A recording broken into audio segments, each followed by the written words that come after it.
Closing arguments begin today in the trial of reputed mob boss Whitey Bulger. The jury could get the case as early as tomorrow. Bulger chose to not testify in his own defense. Terrell Brown reports. Whitey Bulger, once one of the most powerful gangsters in South Boston, told the judge Friday that staying silent was not his idea. "I feel that I've been choked off from having an opportunity to give an adequate defense," he said. "As far as I'm concerned, I didn't get a fair trial. This is a sham." After a 16-year manhunt, Bulger's decision not to testify was a crushing disappointment for victims' families, who wanted prosecutors to grill him on the stand. He's the biggest coward to ever walk the streets of the city of Boston. Over the course of the trial, 72 witnesses testified, their stories resembling a script from a Hollywood movie. There were gruesome accounts of killings, including a brutal one about victim Deborah Davis, the girlfriend of his right-hand man, Stephen Fleming. Fearing Davis knew too much about his relationship with the FBI, Bulger wanted her dead, and Fleming told a wrapped courtroom how Bulger killed her himself. "He grabbed her by the throat and strangled her," Fleming said. "He was holding her, strangling her all the way down to the basement." Fleming told jurors Bulger often took naps after murdering people. Maybe he was physically exhausted from it, I don't know. Maybe he would get high on it. Prosecutors charged Bulger with racketeering, extortion, and 19 murders. Whatever the outcome, he's likely to spend the rest of his life in prison. Terrell Brown, CBS News, New York. The trial of the Army psychiatrist charged in the 2009 massacre at Fort Hood starts tomorrow. Major Nadal Hassan shot and killed 13 people and wounded dozens more. Prosecutors are seeking the death penalty. The American-born Muslim admitted his role in the shooting. He dismissed his lawyers and will represent himself. Hassan says the killings were to protect the Taliban in Afghanistan. Many Muslims are fighting against the Taliban themselves. Now a new female superhero wants to educate kids about standing up to oppression. The Burqa Avenger is Pakistan's first animated series. But what she is wearing is causing controversy. Margaret Brennan has the story from Islamabad. There's a new caped crusader on Pakistani television. She's a teacher who doubles as a crime fighter, slaying extremists with books and pens. Her superhero name references her outfit. She's the Burqa Avenger. The Avenger's enemies are Taliban-like characters who try to prevent Pakistani girls from getting an education. The school has been shut down for good. Burqa Avenger was created by one of Pakistan's biggest pop stars, Aaron Harun Rashid, known as Harun. He came up with the superhero idea 3 years ago, around the same time that a real-life Pakistani student named Malala began speaking out against the Taliban's attempts to shut down schools. They later tried to assassinate her. Like that real-life role model, Harun's character sends the message that education trumps violence. She doesn't punch. She doesn't hit, she doesn't kick, she doesn't shoot anybody. All she does is clonk people on the heads with books or throw pens. So it's sort of, there's an underlying message with that, the importance of education, and the pen is mightier than the sword. The Pakistani public has just started to hear about the program. It's got limited distribution. But what has gotten attention is what the female superhero is wearing, a burqa, a conservative outfit viewed by many as a symbol of oppression.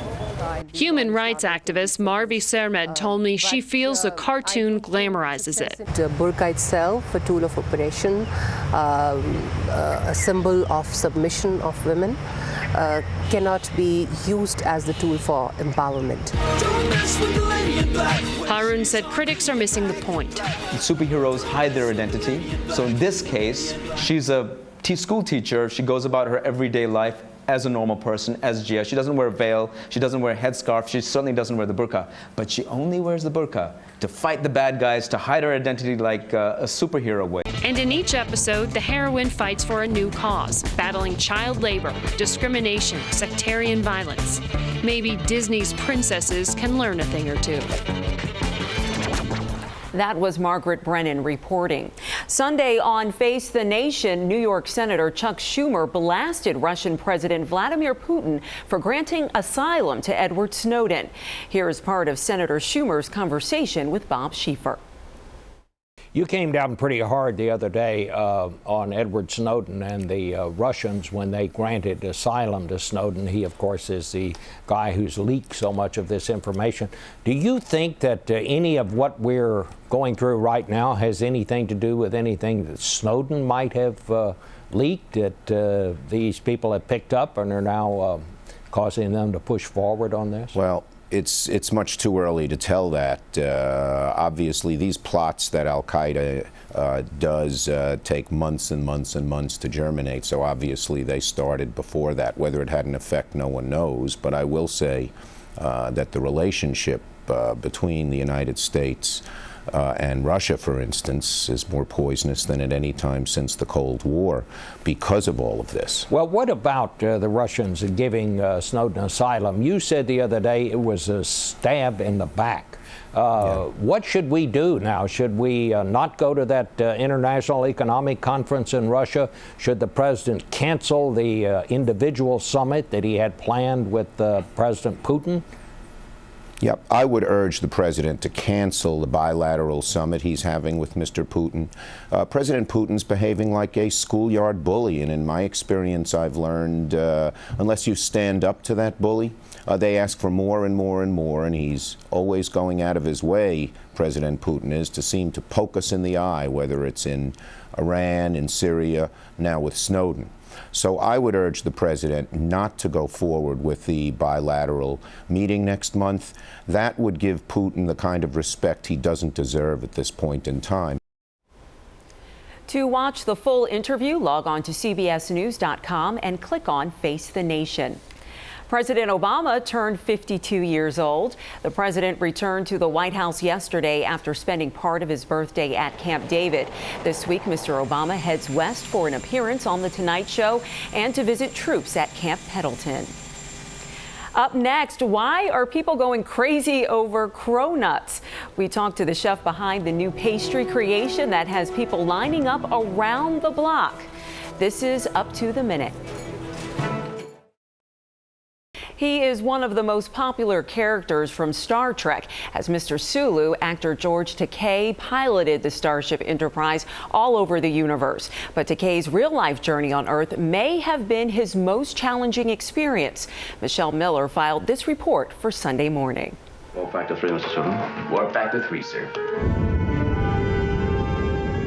Isn't it amazing? In 3 more years, Star Trek is going to be celebrating its golden anniversary.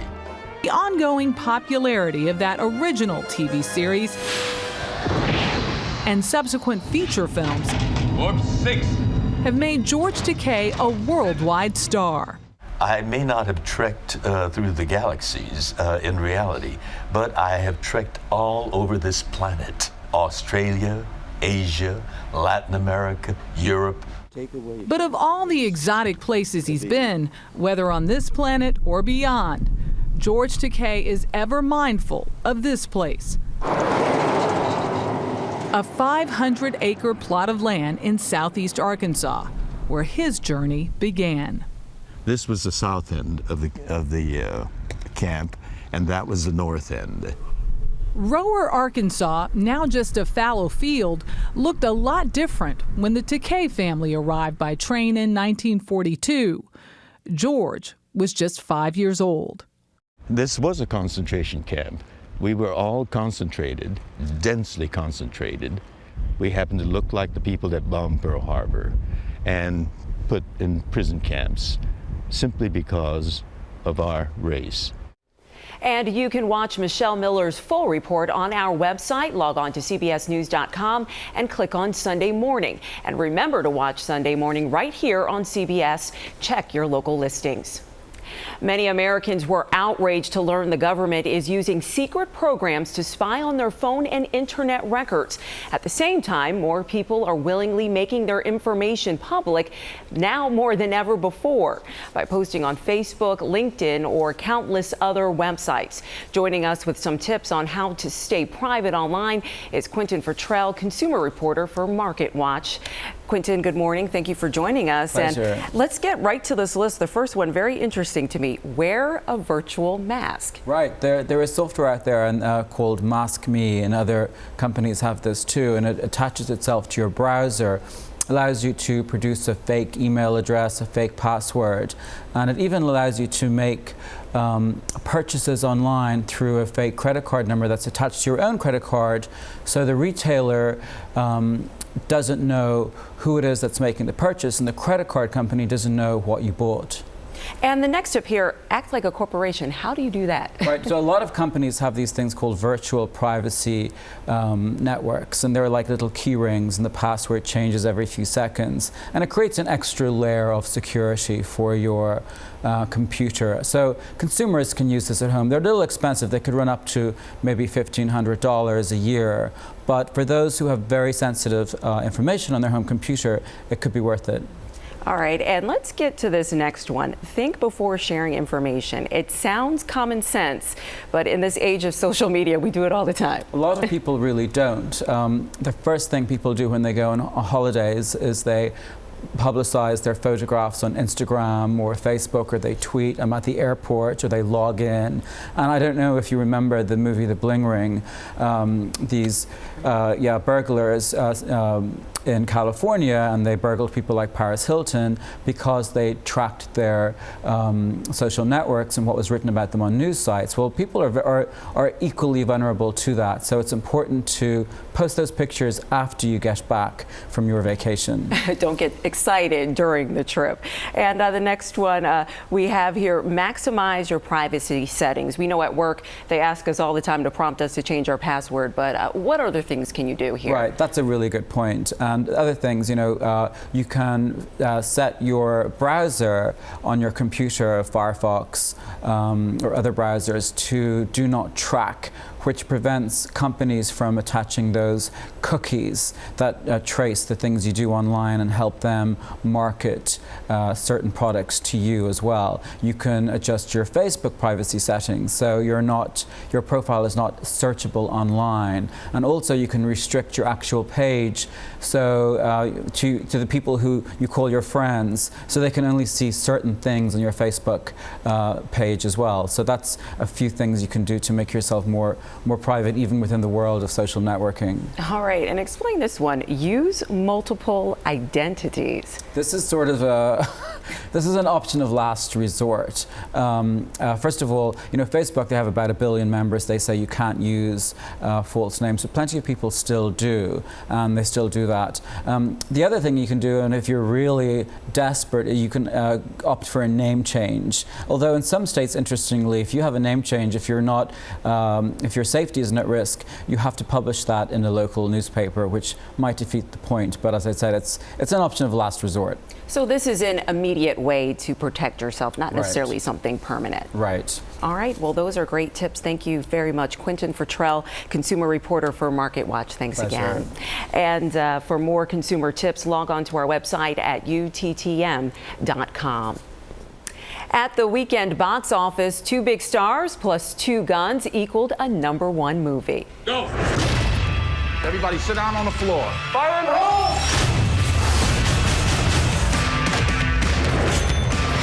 Let's go, come on! How much you figure? 40 million. $40 million? But I got bad news for you. Denzel Washington and Mark Wahlberg starring in 2 Guns. The action movie was #1 with $27.4 million. The Wolverine dropped to #2 in its second week with $21.7 million. And the Smurf sequel debuted at #3 with $18.2 million. One of the most popular music festivals of the year wrapped up in Chicago over the weekend. Lollapalooza featured headliners like The Cure, 9 Inch Nails, and The Killers.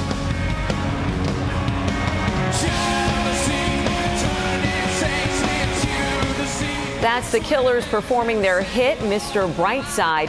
An estimated 100,000 people showed up at Chicago's Grant Park each day. The festival features a wide range of music, from alternative rock to heavy metal to hip hop. Lollapalooza is in its 9th year and expanding to other countries. This is Up to the Minute.